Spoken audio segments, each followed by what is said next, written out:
Akala ko bakla ako bata pa lang ako, alam ko na iba ako, habang ang mga kalaro ko ay nagkakagusto sa mga babae. Ako, natutuwang makipaglaro sa mga laruan ng kapatid kong babae. Madalas din akong nakikitang sumasayaw ng mga girly na kanta, at minsan, nagpapa-makeup pa sa mga pinsan kong babae. Hindi ko maintindihan, pero parang may mali. Kaya noong lumaki ako, naisip kong baka bakla ako.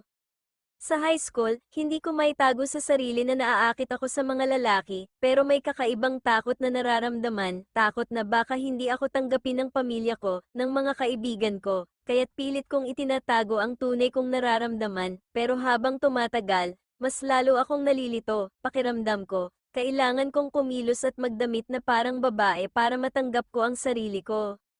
Hanggang sa nakilala ko si Kyle, isang lalaking walang takot ipakita kung sino siya, palakaibigan, masayahin, at walang pakialam sa sasabihin ng iba.